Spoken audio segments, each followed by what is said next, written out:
put a fork in us, we finished. Wallahi, we are fried and occupied. Now, why in the world would you hire somebody that was just the director of Mossad as one of the leading defense companies in the U.S.? Hello? I mean, they taking over, son. They gonna brag about it, so now you know I'm not capping. Top role at U.S. defense company. Less than a year ago, this article came out. The man running our greatest liabilities intelligence operation, and there he is, right there in the cut like fucking peroxide, and he is the one that had Iranian dissidents attack the country from within. Yeah.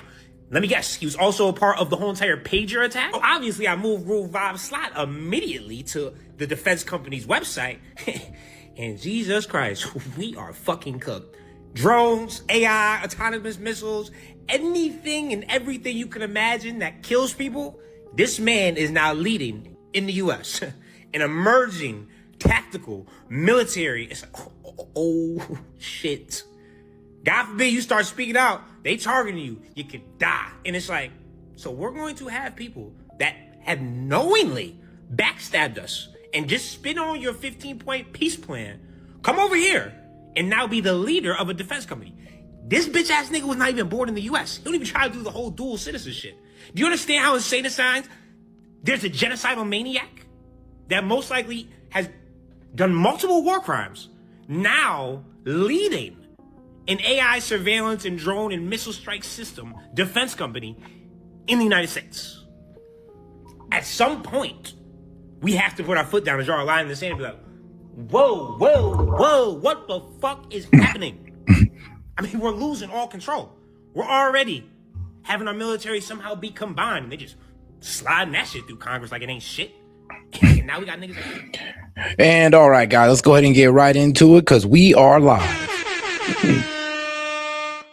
Yo, this is S.E.T with S.E.T Media, guys, and I'm back with another one for you. Sorry, losing my voice a little bit, but let's go ahead and get right into the media analysis, and let's go ahead and start off with Trump taking some questions after he signed an executive order.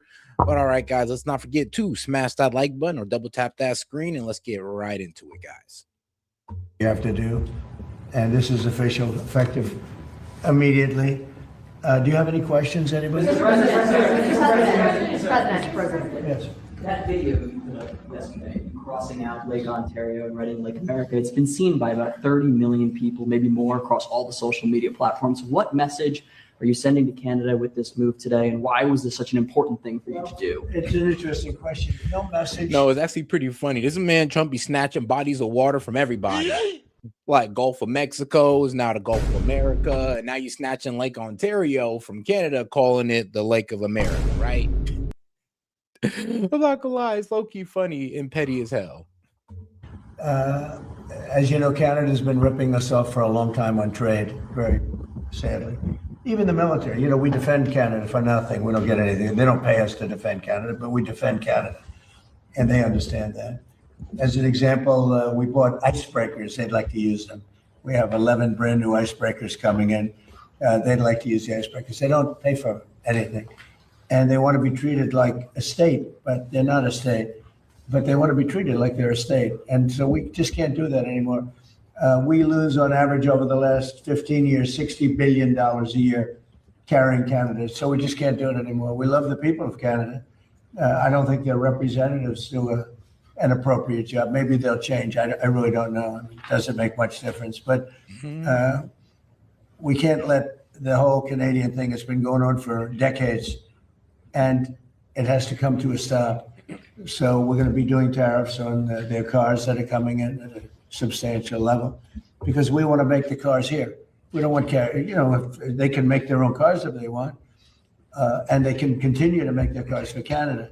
But we don't want them to make cars for the United States of America. It's very simple. Likewise, many other products. So the lake change, Lake of America, was something I've been thinking about for a long time, actually. As you know, we took something called the Gulf of Mexico, we changed it, and now it's very routinely the Gulf of America. So if you think about it, we have a Gulf and we have a lake. Now all we need is an ocean. So maybe we'll have to change the name of the Atlantic and or the Pacific. Maybe we'll change them. Why are you so focused on doing things like this towards America's allies instead of doing things that Well, they haven't target treated us adversaries. well. The Canadian officials have treated us very badly. They're nasty people. Now, look, I'm not gonna lie. Trump does have a very good reason to be economically aggressive with Canada, but doing it right now in the middle of a war, which is driving up food prices and energy costs, and you want to go ahead and put 50% tariff, pretty much start a trade war with Canada while you're in a war with Iran, and also while you're also in you're in a two-front trade war now with China and Canada. I mean, are you sure this is the right time to pop things off with Canada now of all times? Like, this is very terrible timing right now. Like, let's be real. They charge our farmers 400% tariffs.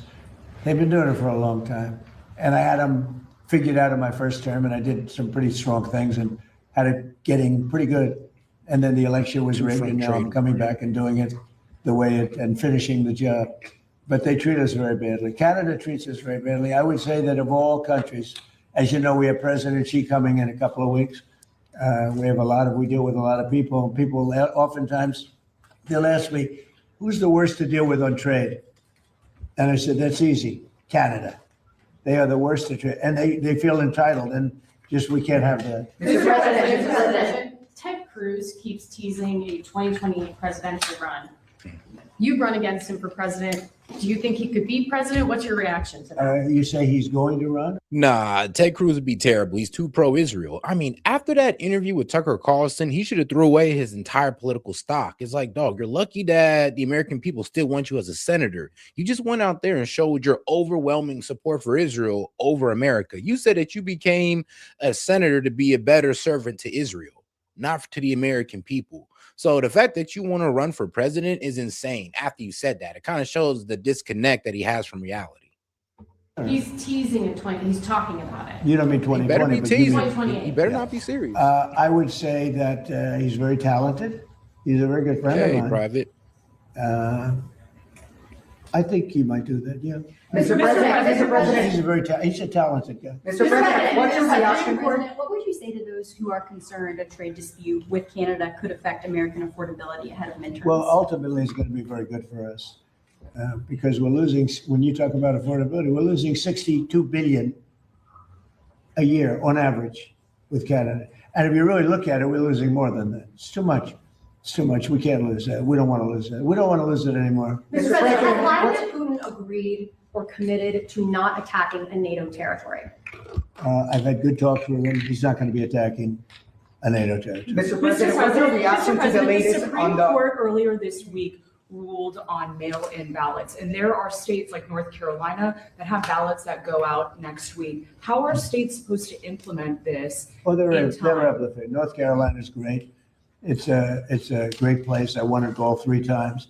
They do some mail-in ballots, but basically they ruled on the legitimacy and the way we want to make them legitimate. And it was a great ruling for the Republicans. Why do you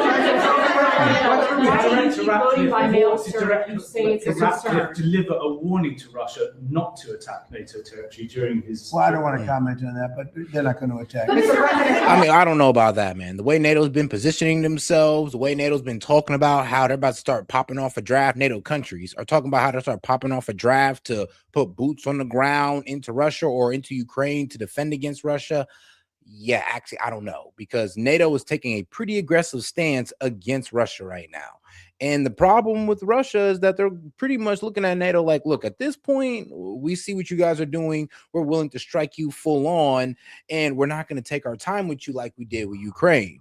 So, yeah, kind of let you know that tensions are pretty high right now when it comes to NATO and Russia. And Russia has been pretty much hinting to the media, or the media has been pretty much picking up from Russia, that they have been thinking about, well, maybe we need to preemptively strike a NATO country. I'm like, whoa, preemptively strike a NATO country, which would set off Article 5, which is something that they're starting to care less and less about every day. Considering that, you know, I mean, if they did start popping off on NATO country, they don't have enough interceptor missiles to defend themselves. Like, let's just be real. Considering that terrible fact. what's your reaction to the Americans missing in Nepal? Oh, it's terrible. No, and we've called Nepal and we've offered any help that they need. You know, we have a very good relationship with Nepal, That was that was mud and water as a mixture. Nobody's ever seen anything quite like that. Where very powerful, strong, strong, well-built buildings were wiped out like they were toothpicks. That's a terrible thing. No, we are sending aid, and we've spoken to the leadership, and we let them know anything they want, we'll have. And there were 50, maybe 60 Americans over there. We haven't gotten the full list yet, but hopefully they're okay. But that looked that looked like something that people will not be, somebody will be lost, unfortunately. There's reports that Vladimir Putin is meeting with the president of Iran to talk about a nuclear agreement next week. Is there concern in the administration, in the White House, that these countries aren't taking economic D-Day seriously, that they're going to continue doing business with Iran despite the warnings? Iran is right now, they're not paying their troops. They're in deep trouble. They have very little capacity. Last night, we took 24 boats through the strait. We're taking them through all the time. I say it very openly. It doesn't mean we're finished with the military, but the strait is open, as you know. The Strait of Hormuz is open. We have control, and we have the blockade. Iran's not getting anything. Nothing is going through. Not one ship has gotten through. Will you punish Putin or Russia if they can? Yeah, but that's the problem. Not one ship is going through. So therefore, that's why gas prices are starting to skyrocket as our oil reserves are starting to run thin. So you kind of got to figure something out. It's like, we just can't leave it here. We just can't say, oh, yeah, it's the U.S. territory, even though Iran controls it. Like, what? Are you trying to say now Iran controls U.S. territory? And I know he wants to call it the Strait of America, but here's the sad reality. Iran controls the Strait of Hormuz. We have not been able to beat their ass off the strait. We've not been able to convince them to open the strait, sadly. So until we get that done, we still are facing down that problem of a fuel crisis. And sadly, other countries are already there in a fuel crisis. We're just dealing with exorbitantly high fuel prices. And fertilizer is going to start coming as well. Not enough to start off a freaking famine, but let's just say it's going to start hurting when you go to the grocery store. Again, so far, I think Russia's behaved quite well, having to do with the Strait of Hormuz. And you have to understand, for everything they do, we do also. Somebody was saying about China, what about China? We hear they're spying. We spy on them too. That's the way it goes. Why not sanction Chinese banks, though, who are doing business? Well, who said I'm not? You said, why not? I mean, who said I'm not? You don't know if I'm doing it. Well, I don't have to announce everything, do I? Are you speaking to, sir, about what other leaders have you spoken to about this pressure campaign to get them to cut off ties with Iran? About Iran? There's not a lot to speak to. We don't want to speak to them. We're not looking to meet or anything. The strait is open. We're taking a lot of boats. Millions and millions of barrels of oil are coming out of the strait every day. Other countries recognize that. Every once in a while, they shoot some, they put some shots out. We totally cleared the strait we have the best minesweepers in the world, the underwater minesweepers. And we've totally cleared the strait of mines. And we're watching very closely through Space Force, which is one of my many things. Mm-hmm. But we're watching, we see every inch of the strait. And any boat goes in with a mine, we see it, and we take it out. We've taken out 2 of them. Thank you. So I'll be going to Texas, and we're working very hard. We want to win that race. He's running against a man. Yeah, I'm just going to be real with you guys. When it comes to the strait, still closed, still under Iran's control. This is why gas prices are steady ticking up. And the reason why we're able to bring it down is because we're dumping out our strategic oil reserves. So let's see how long we can do this until things get desperate. And here's the sad reality of it. This whole economic outcast that Scott Besson is doing, or economic D-Day that Trump calls it, is low-key just for show. We're trying to take a less aggressive stance. So we pretty much got to get into a full drawn out war with Iran, which is damn near going to decimate the entire Middle East. Instead of doing that, we want to take the less aggressive position of trying to strangle out their economy. The problem is with strangling their economy is that that's not going to work, because they can just start resuming strikes and get us to remove the blockade. I mean, if they start striking Qatar, UAE, Saudi Arabia, and start striking key infrastructure, yeah, it's going to be Saudi Arabia, UAE, and Qatar that's going to be banging on our door talking about how we need to remove the blockade, or else they're going to start dumping treasuries. Like, do you not see where this is not really going to work out for us? Like, if they can just make this simple move and cause that terrible, well, sequence of events. Never be. We have a very good candidate. But all right. We're going to go ahead and move past this, and we're going to go ahead and get back to our guy, Abdul El Sayed. He was on, he was on here with Jesse Waters. And yeah, I ain't gonna lie, it was a decent interview. He did call him out on pretty much saying, like, dude, you don't want to debate the real issues. You just want to make it about culture war stuff, because sadly, that's all I guess that's where Republicans can win at. It's just the culture war stuff of, oh, men and women's sports, or, oh, you want to abolish ICE and all that wild stuff. But let's get into it. Life being spend $4 trillion, everything else is going to get really expensive. You're going to look back at Biden inflation and you're going to wish you were back there. But you brought up foreign policy. You want to talk about inflation? I'd be happy to talk about inflation. Jesse, you actually said the word, because everywhere I go in Michigan, people are talking about the fact that they've never had to worry as much about life being as unaffordable as they say right now. Now, I get it. Donald Trump likes to blame everything on his predecessor, but let's be clear, this is Donald Trump's economy right now, and he's about to make everything so much worse because he's in a vanity war with the Prime Minister of Canada. And look, like, I'm in Michigan and you're from New York, right? So you know. Nah, low-key though, I said at a certain point we can't sit there with the, oh yeah, but Biden. At a certain point we got to sit there and be like, no, this is Trump's economy, guys. We're over a year and a half in. There is no more but Biden. Trump has had enough time to reverse Biden's policies. Actually, remember, we were going down in inflation and now it's going back up. So there is no more but Biden. We were going down in gas price. Now it's back up. Yeah, no more but Biden, guys. This is all on Trump. We can only blame Trump. There is no more but Biden. So let it go. Canadians, man, they're the only people I know who apologized before they even did his thing. So now they're raising the tariff to 50%. What's that going to do to inflation? Yeah, what is spending $4 trillion going to do? I think it's going to make it a lot worse. But you brought up the war. Are you glad the Ayatollah is dead? Yeah, I mean, look, he was a terrible person, but that's beyond the point. The bigger question is, should we have gone to war in the first place? So look, I just want to be clear with you, right? I mean, I'm never going to defend the Iranian regime, but I am going to defend the idea that we probably shouldn't be fighting wars we don't know how to get out of. Oopsie, you go to war and you tell us that it's going to be a special military operation. That was in February. We're now in September almost. No, dead man, you're completely right. Everything was going in the right direction until bombs started dropping in Iran. Then everything just goes in the opposite direction. Things are getting more expensive. Inflation just skyrockets. And then on top of his tariff agenda, yeah, now the Dems could run away and be like, oh, we're trying to raise prices with the tariffs and all this good stuff. And they now have a really reasonable argument, because there really is only so much these countries but these companies can eat. Like, you want them to eat the tariff and eat higher fuel pricing and expect that not to get passed down to the consumer? Like, come on now. That's ridiculous. So we do got to be fair on that one right there. We're still fighting the special military operation. I mean, it's not working for us, Jesse. We're not really fighting it. Exactly what happens when you've got a dunce in the White House who doesn't know what he's doing.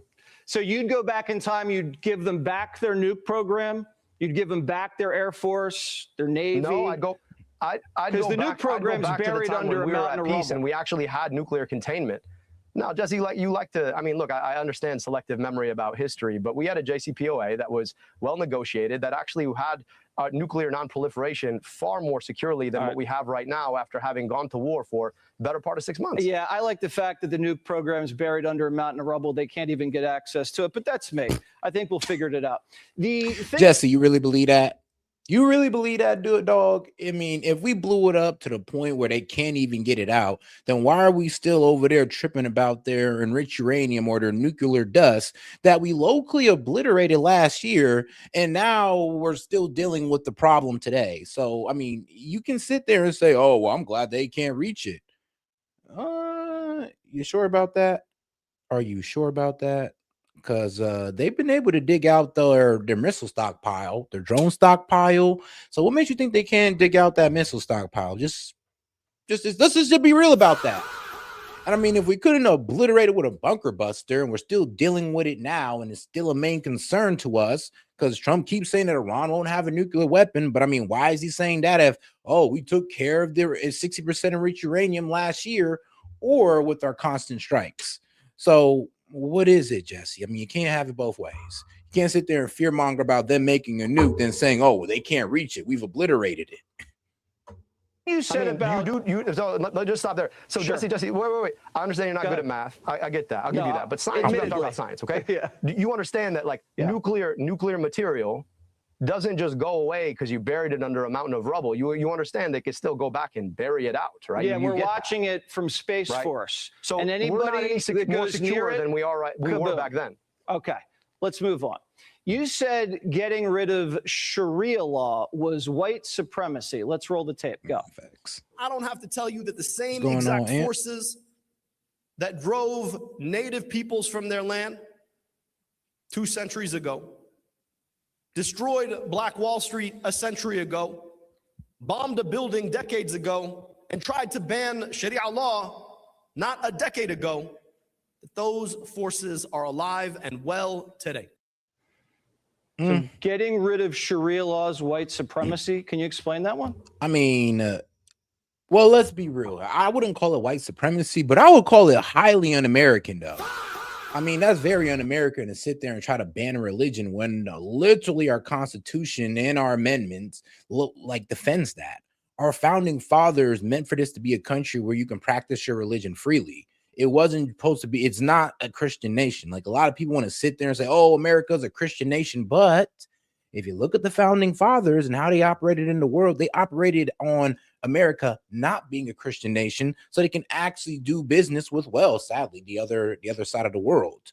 And they like to be, and they claim this non-biasness towards religion, so they can work with the Muslims. And also, I mean, let's be real, Muslims don't like to work with you unless you're under a tree. It's in the book, as they say. But it is really un-American how they're saying, "Oh, ban Sharia law." And I mean, they don't even know what Sharia law is. It's literally the laws they practice for their religion. Like Christians got canon law. I mean, I know Jews got kosher law. And then the Muslims got Sharia law. So what you're literally saying is that they're not allowed to practice their religion, which is extremely un-American. And I know there's dumbasses who like to sit there and say, "Oh, it's not a religion. It's an ideology that supports terrorism." Nigga, you could say that about like Christianity. I mean, Christianity was used for the Crusades, which kills Jews, Muslims, and Christians alike.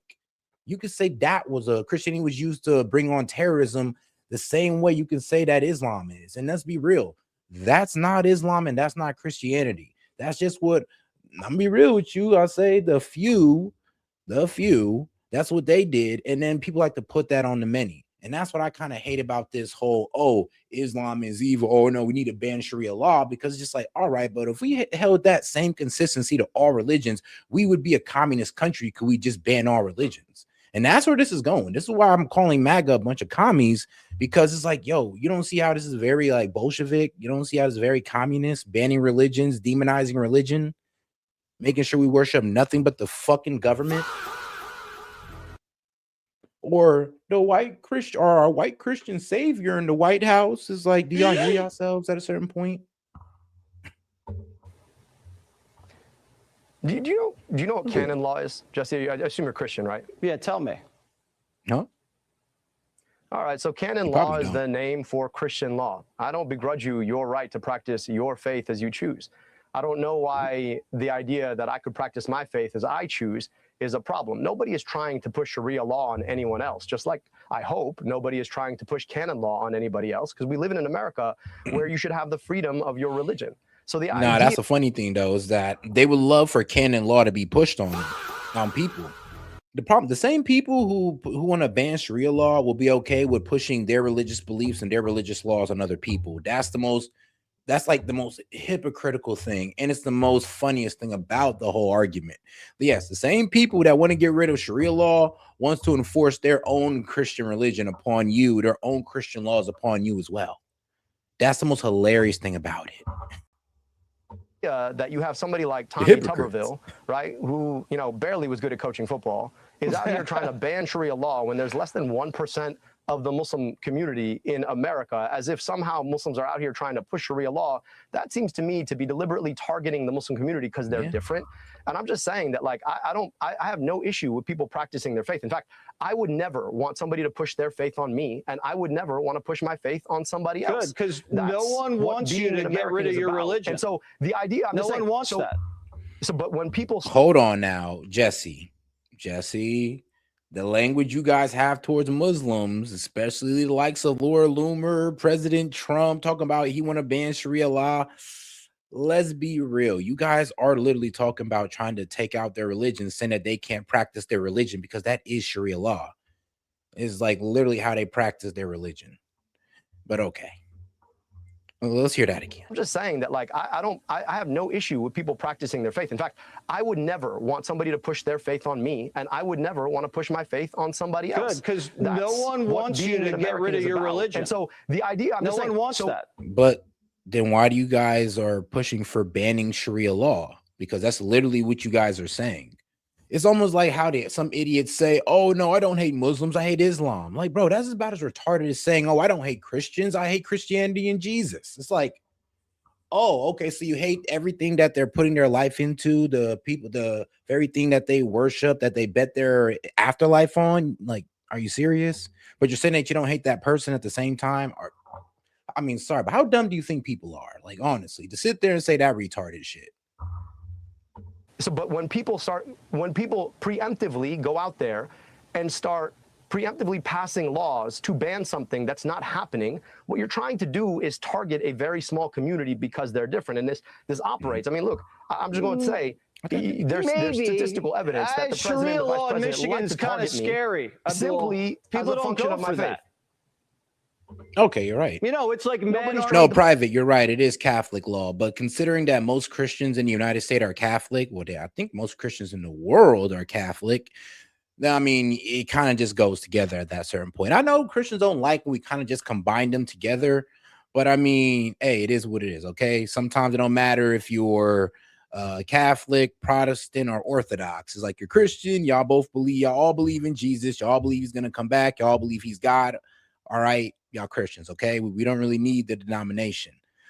But here's the thing. I know y'all hate when people do that to y'all, and I'm not talking about you, private, but it is crazy how, like, Christians would literally do that to the Muslims, but they hate when people do that to them. Like, they want people to differentiate between them, but they don't try to do that with the Muslims. They don't differentiate between an extremist Muslim that isn't really following the Quran, or a Sunni, or a Shia. Like, they honestly don't even know the difference. They couldn't even tell you the difference, but they want you to differentiate between them. For women, it's like physical you like to say the word.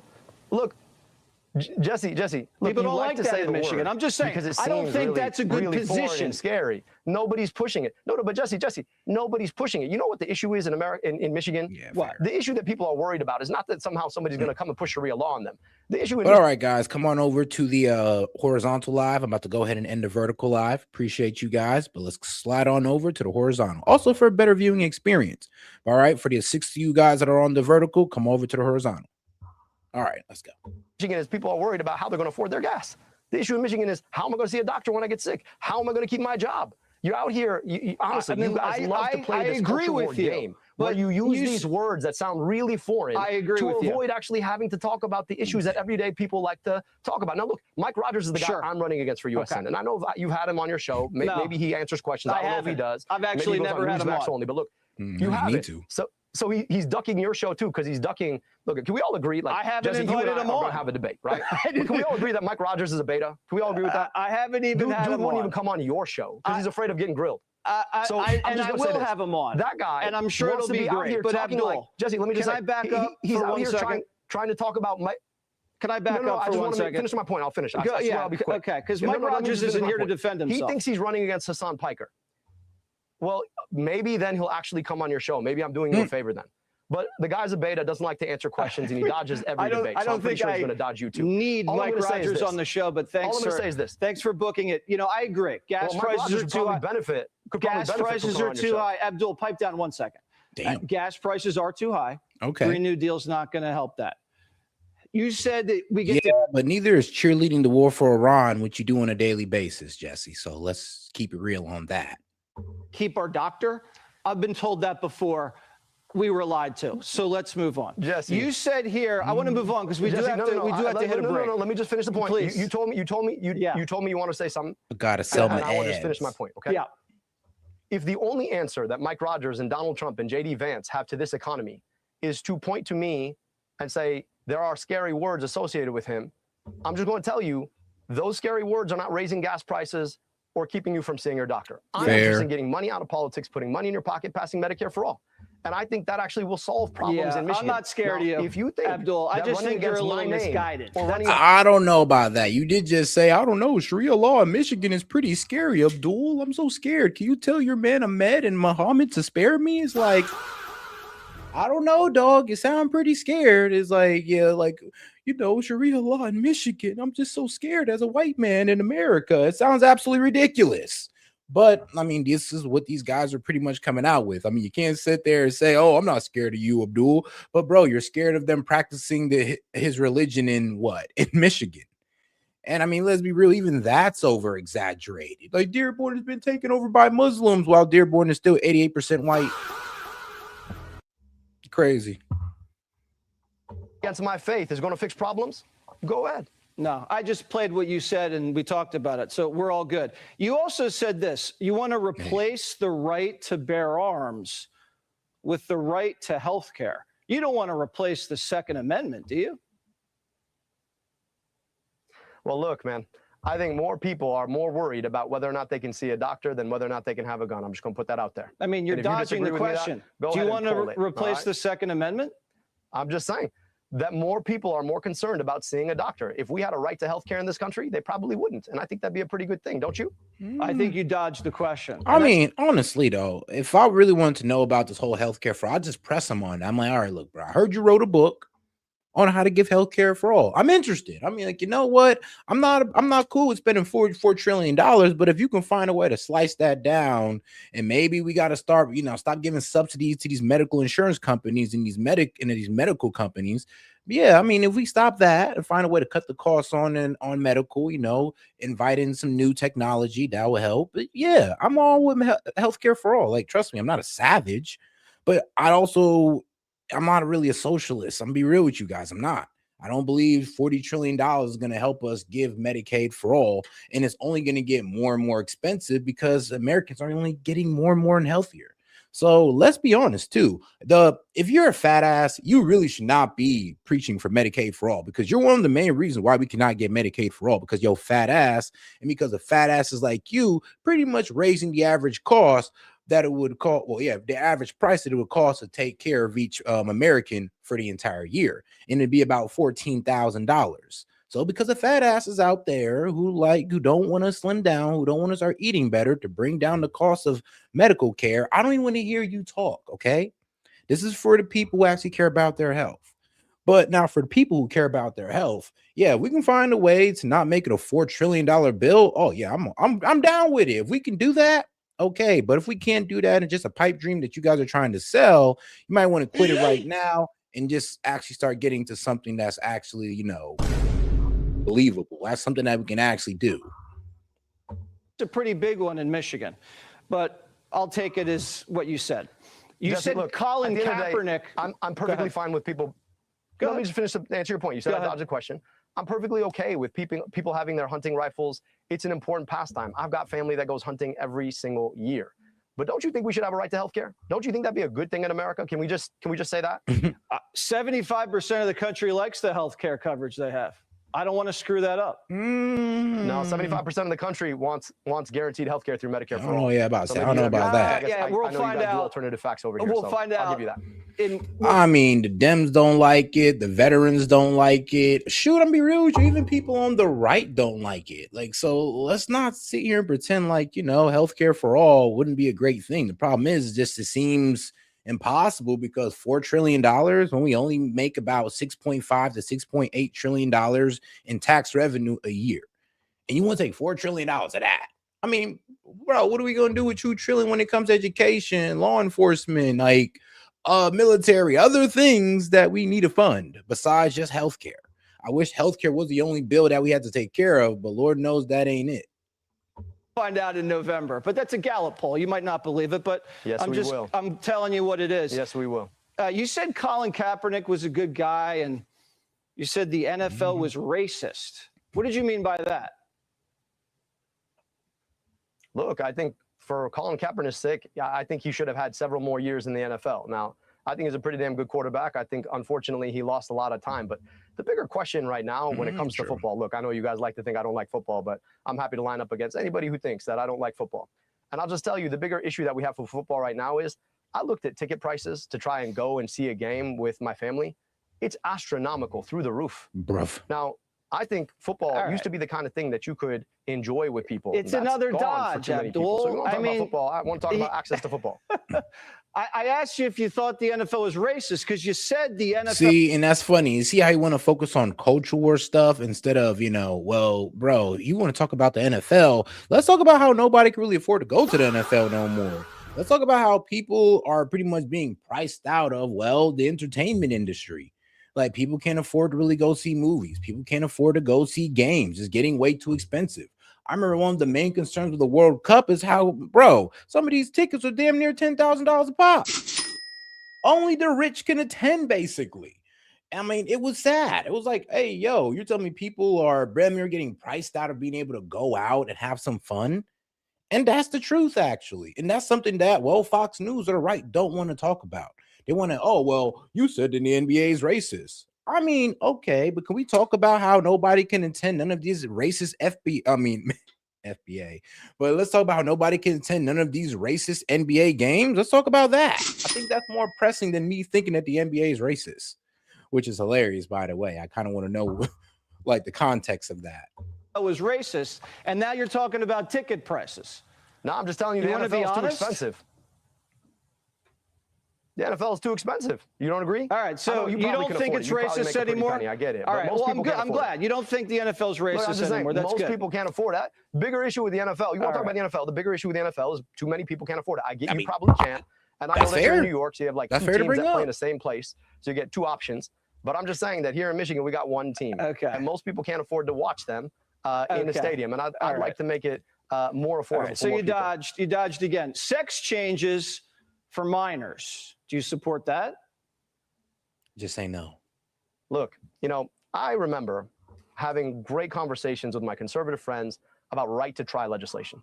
The idea that the government shouldn't tell you what kind of health care you should have. I just think the government shouldn't tell you what kind of health care you should have. And if you're a minor, you want to try on kids? Now, if you disagree with that, no, he's answering kind of underhandedly. It'd be better if he just say no, but he got the progressives riding on him. So he pretty much got to stand for trans right, even though he knows that he don't believe in it. Or, honestly, he don't believe that kids should be able to have the opportunity to sex change. Trust me, I believe that as well. But due to the people that he's aligned with, he can't say that out loud, even though that'd be the best thing for him, in my opinion.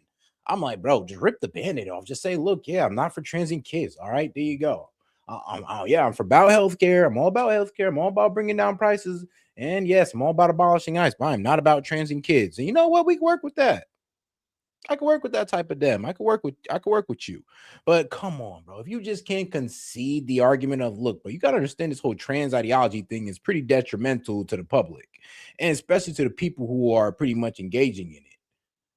And you're a doctor, so you know this stuff, Abdul. So come on, man, cut the BS. Let's just be real about it. And you'd be a lot better candidate. Actually, you might actually bring some people over from the middle and the right over to your side. If you disagree that healthcare decisions need to be made by a doctor and their parents and a patient, then we think we agree to disagree. But you want to put government inside. So Abdul, you're a doctor, right? Selectively. I am. So you think it's okay for a parent to slash his kid's thing-a-ling off? Damn. You think that's okay? I mean, do you really want to have this conversation? Are you circumcised? I mean, wait, bro. Wait, what? First off, Abdul, bro, don't tell me your argument is literally about to be, I don't want to get in the way of anybody choosing the care that's right for them. Yeah, this care is not right for them. This care is destroying them and driving them towards unaliving themselves. So, as a doctor, I would hope you'd be more honest about this instead of just trying to tell the progressives what they want to hear. Like, honestly, like, bro's a good candidate, dog. Just lose some of the most unpopular Democratic positions, and or progressive, not Democratic, but progressive positions, and you would be more viable to the independents and some of those guys on the right. I'm just gonna be real with you. He'd do himself a favor just getting rid of that. Like, rip that band-aid off. Just go ahead and tell the progressives, like, look, bro, transing kids is not a good idea. It never was a good idea, and you low-key twisted forever thinking it was a good idea. Yeah, but I mean, that's a Jesse, personal question. Okay, doctor. So you probably should want to move on. You probably should want to move on. Is circumcision's different than castration? I think it's a problem. It's a problem that you think that you get to decide what happens between a parent, a doctor, and a patient. And I'm just saying that, yes, circumcision is surgery on a kid's dingling. So if you really want to bring that up, you can. I just think you guys are really selective about how you want to talk about these things. Abdul, Michigan's not going for that. That is sick stuff. Boys playing in girls' sports. I'm not advocating anything. I'm just saying. What about that? So the question, so again, like, Jesse, you have not asked me one time about the issues that people actually care about in Michigan. You don't want to talk about gas prices. You don't want to talk about groceries. You don't want to talk about healthcare. You don't want to talk about this stupid trade war that's about to destroy Michigan's economy. We spent the whole interview talking about that stuff. No, you didn't. Destroying that is destroying our Come on, military. Jesse, that's bullshit. Bro, you didn't spend none of this interview talking about anything real. You spent this talking about culture war topics that you could somewhat win on, because you don't want to talk about affordability. You don't want to talk about the war. You don't want to talk about immigration. You don't want to talk about anything that really matters, because you know the Republicans aren't delivering.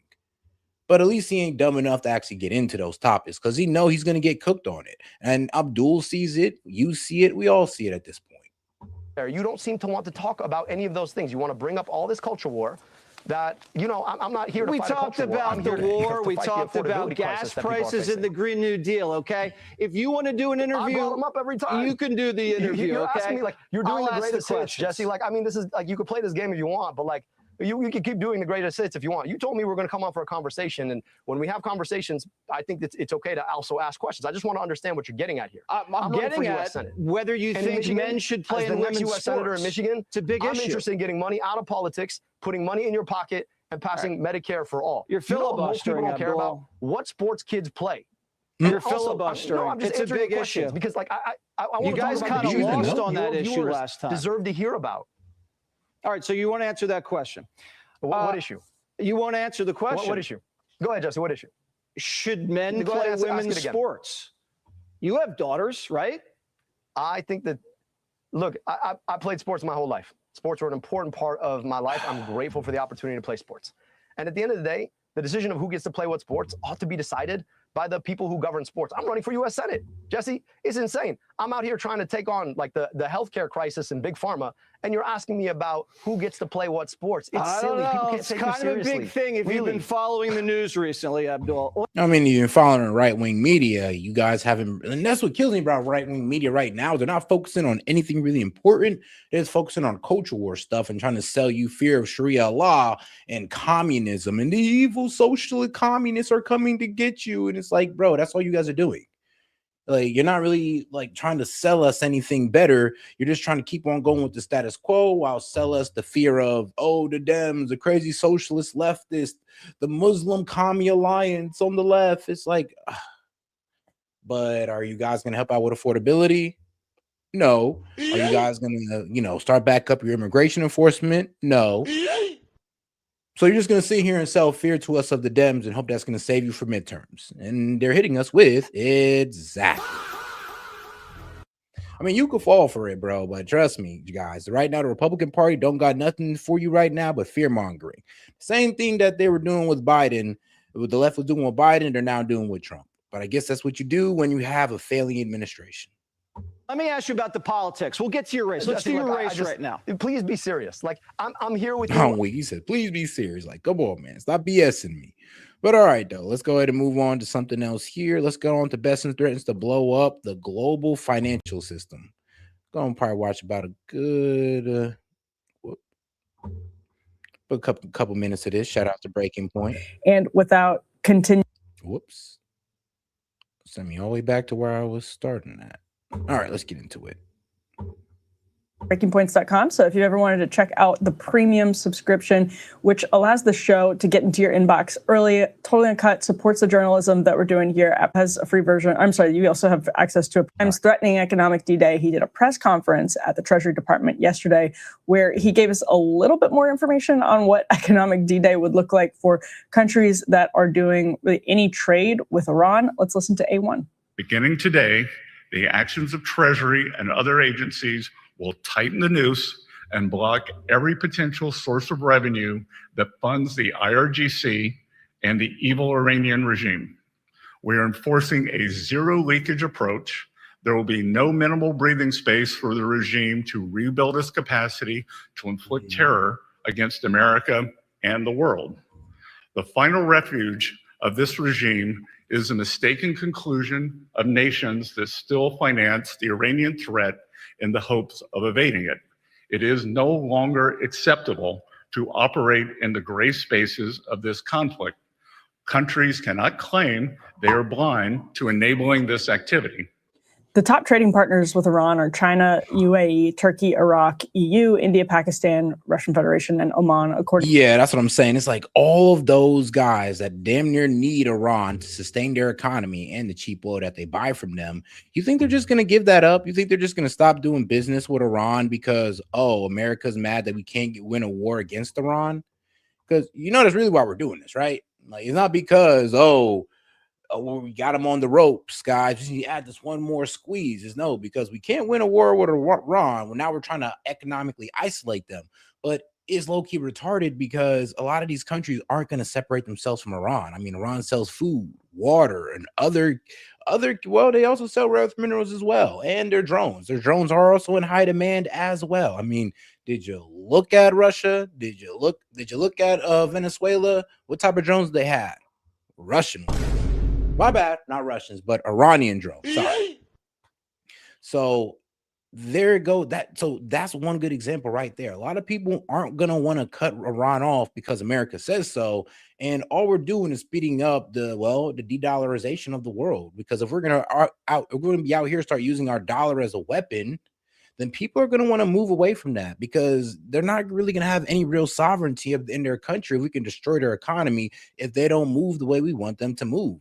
And no country want to be held by the balls like that. Like, come on now. Like, they got pride. Like, come on. We got pride too. So do other countries. To CNBC. So as you hear Scott Bessent outline all of this, keep that in mind. Let's now listen to A2. He got a question from a journalist about China in particular. Here's how Bessent responded. One of the most powerful tools you have at your disposal is the ability to impose secondary sanctions on banks and financial institutions that facilitate transactions for Iran.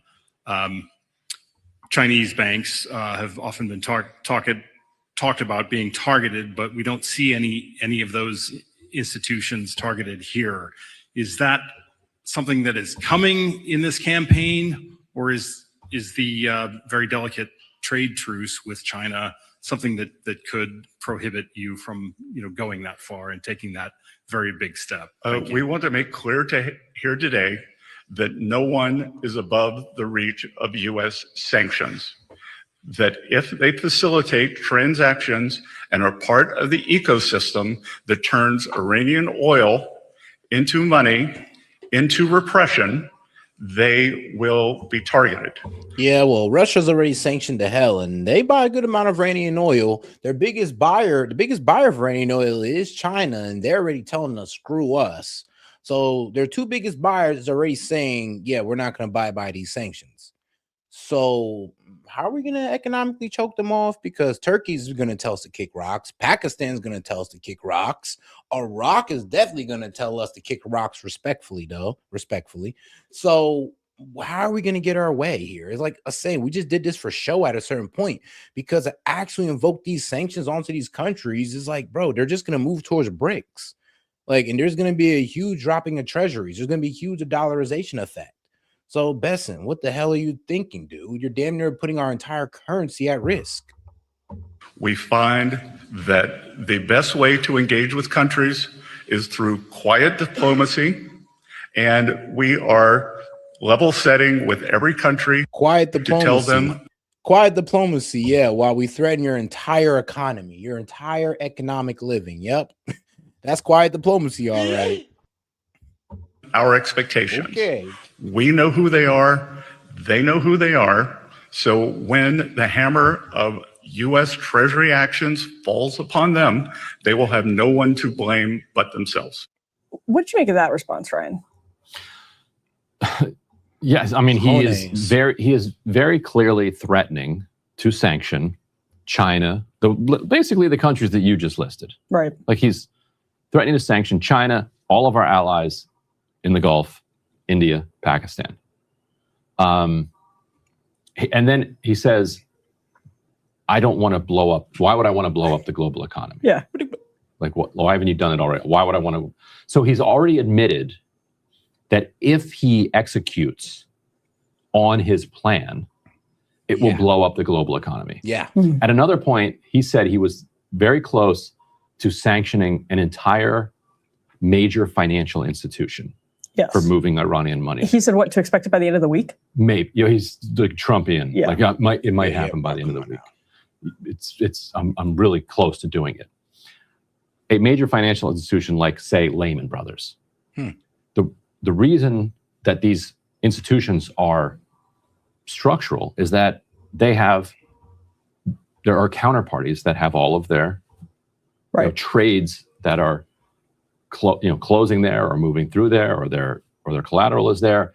And so everybody if you seize that up and everybody runs out, or it's seized up and people can't get access to whatever their assets are that are in there, then all the counterparties that are all spread around it are also then at risk.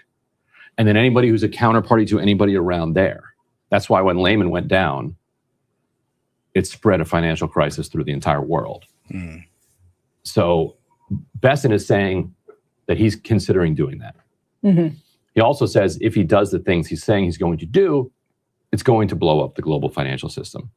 Therefore, he's not going to do that. Right. Right.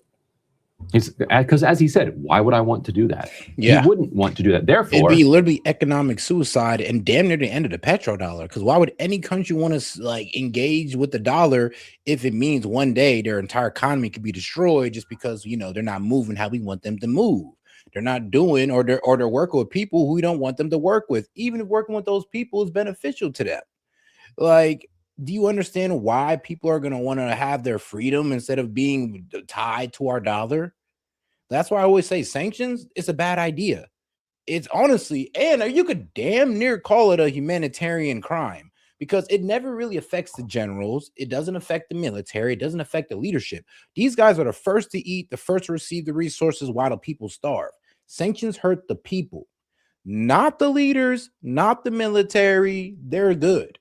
So I do not understand why people get it in their heads thinking that, if we put sanctions on them, that's going to stop the leadership. No, the leadership is only going to double down. That's what they've been doing throughout time when it comes to sanctions, doubling down. Did sanctions stop Putin? No, he just doubled down. Did sanctions stop North Korea?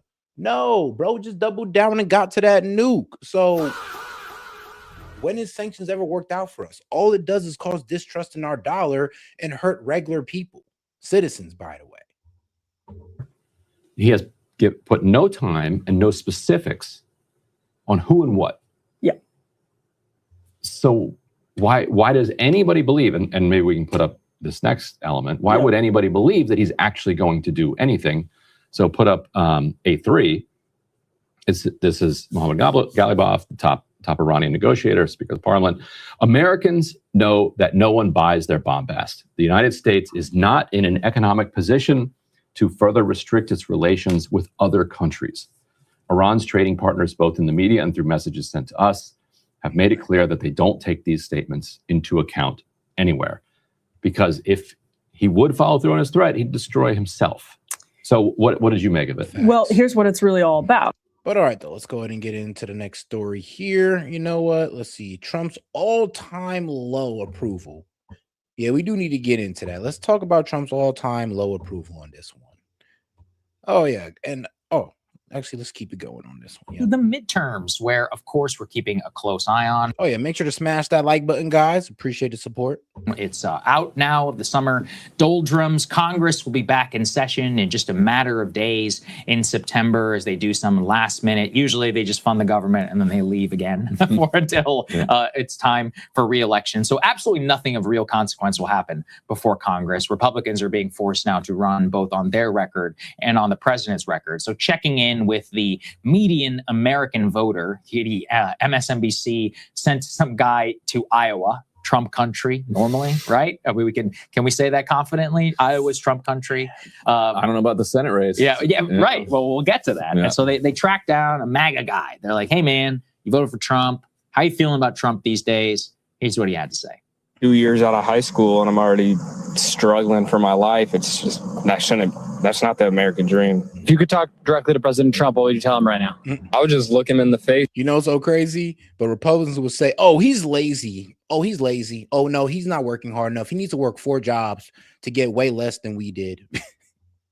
Yeah, they're gonna give the boomer argument. It's like, yeah, you need to get 2-4 jobs to go ahead and buy a house that's way smaller than I was able to afford with 1 job. Yep, you guys just need to work harder. And if you complain about the economy that we're leaving you in, yeah, you're a communist. Yep, you're a communist and a Marxist. Like, you just give up your capitalist badge. You're no longer capitalist no more. If you dare complain about affordability that the Republicans don't want to take care of, if you dare complain about the crony capitalism that the Republicans don't want to take care of, congratulations, you are now a communist. I know, right? And they hit you with that argument as if it's not going to piss you off. And let's be real, with that argument, y'all going to create a whole bunch of socialists. I'm just going to be real. With that argument alone, you're going to create socialists. And just say, you. That's about it. Struggling for my life. Here's what he had to say. Hear it again. 2 years out of high school and I'm already struggling for my life. It's just, that's not the American dream. If you could talk directly to President Trump, what would you tell him right now? I would just look him in the face and just say, you. That's about it. So that is joins a series that we have played here on the show, including MAGA voters. I thought the same thing. That's what they said. They said he's MAGA. I mean, I don't know, but he needs to suck it up and eat ramen, right? Isn't that what Ben Shapiro said? No, he needs to eat ramen and buy the ingredients for meatless burritos from his local Aldi. That was wild. He's like, well, Ben Shapiro's like, why you want a $20 taco? I mean, no, a $20 burrito. Like, damn, I can't want like a nice made, real beef with the vegetables and the rice. I can't want a well done burrito for $20.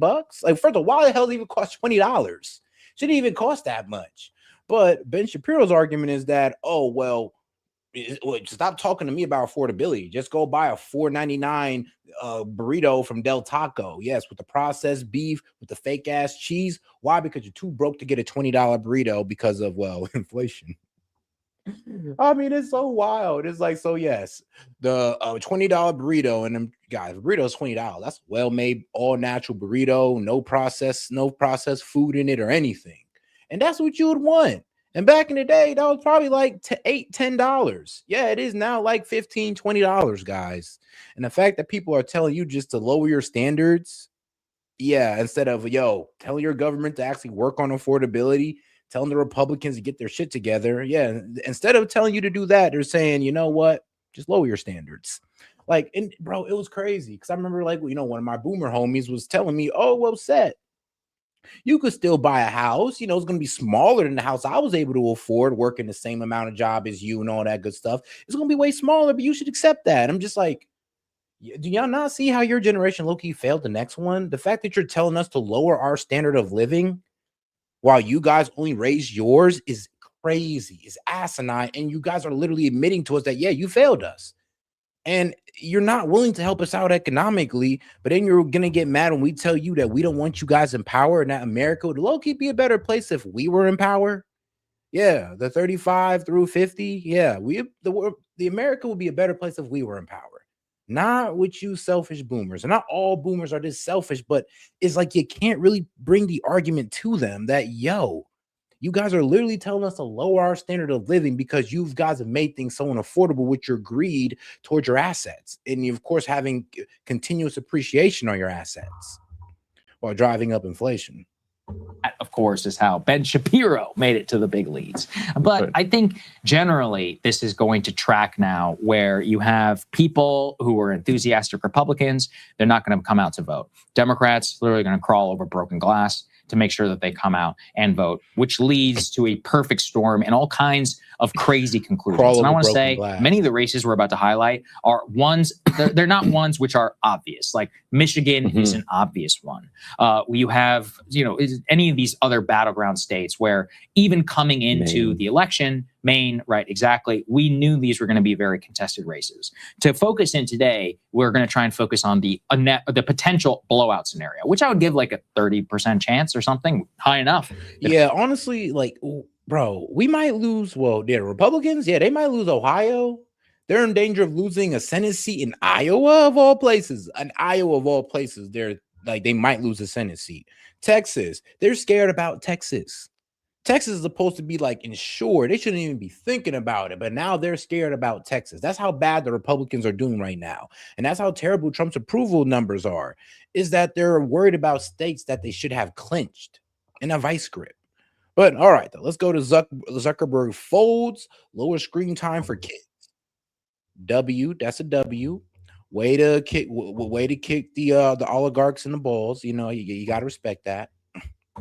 Turning now, they didn't want to break them up, but I mean, hey, at least we can get them to stop, I would say poisoning our children's mind, or at least make them lower the amount of time that these children can poison their mind on his platform. I mean, that's cool too. Now to Meta, huge landmark settlement happening with multiple states' attorneys generals. We'll put it up here on the screen. Meta has now reached an $18 billion settlement with 48 states over child safety claims. They have agreed to pay various of these states' attorneys generals and reach part of the settlement. It is a unique setup. They will pay only 70% of the settlement unless TikTok and YouTube also agree to set default limits. However, Ryan, I'll turn it over to you. The money is not the big change. Fair. Again, like the big tobacco settlements of older. Nah, it's only been a long time since one of these big corporations has been held accountable like this. And the fact that it was on the guidelines of child safety, hey, I'm all about it. Thank God. I mean, hey, if it ain't if we can't break them up because they're pretty much dominating the social media market, we should be able to add some restrictions on them because, they're poisoning our kids' minds and they're not pretty much putting any type of limits on the platform to make sure kids don't spend too long on Facebook. Like, yeah, you get 2 hours and 5 minutes a day, then you take your ass outside and be a kid. Like, it should be about as simple as that. And maybe these parents won't turn their kids into iPhone kids. And this is what kills me too, because that's what a lot of parents do. They put their kid, not iPhone kids, but iPad kids. They put their kid in front of that iPad and just walk off into the sunset and then get mad when their kid can't freaking talk, can't write, and don't got no real skills at all. It's like, it's sad to see, but that's how a lot of kids are turning out because it is a lazy form of parenting. Now, these parents can only set their kid in front of YouTube, TikTok, Instagram for about 2 hours, and now they got to sit there and be a parent. Or, I don't know, get their kid involved in some outdoor activity. Or, I don't know, bro, hook them up with learning how to do an instrument or something, or play an instrument. Like, do something. Days, they have agreed to dramatically change its own business practices whenever it comes to children. Yeah, so they're saying time limits, I think 2 hours. Default blocks from the app at night, muted notifications during school hours, and then new controls for parents. They also are putting a lot of pressure on their kind of rivals, TikTok and YouTube, to do the same thing. Makes sense. And so, the pushback that you've gotten from this from kind of free speech advocates has... Nah, video games too, though. Nah, you're right. Video games too.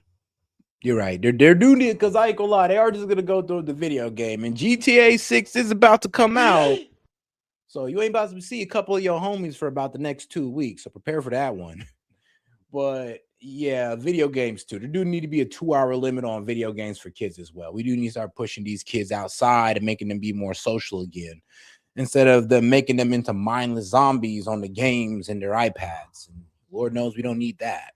I mean, these motherfuckers need to build America. You can't build America while being like eyes glued to an iPad. How we gonna do that? We can't build a country off a bunch of iPad kids. Has been similar to other arguments against prohibition, that it's going to push kids to. This will be fun. I'm curious to hear what you say. It's going to push kids to Discord. It's going to push kids deeper into the dark web. It's going to push kids to fake their ages. Use That's fair. Maybe a parent's account or something. Yeah, that's also true. It's like, you know what, a kid might just be like, oh, like my little cousin, like, oh, can I use your account, Seth? Let me use your account. I'm gonna tell his ass no. I already know what you're trying to do. But they might get the right person, and boom, now they can sit there and watch their YouTube for as long as they want, as long as they're using their parents' profile or a profile of an adult. So there is that problem as well. But now that we know this is the standard, I'm pretty sure a lot of parents aren't going to let kids use their YouTube, their Facebook, TikTok. I mean, let's be real. Parents ain't going to give a kid, their TikTok account to play around on. I hope not. Like, man. Or they're old, or they're just type in that they're older somehow. Sure. Or push them over to TikTok, YouTube, whatever.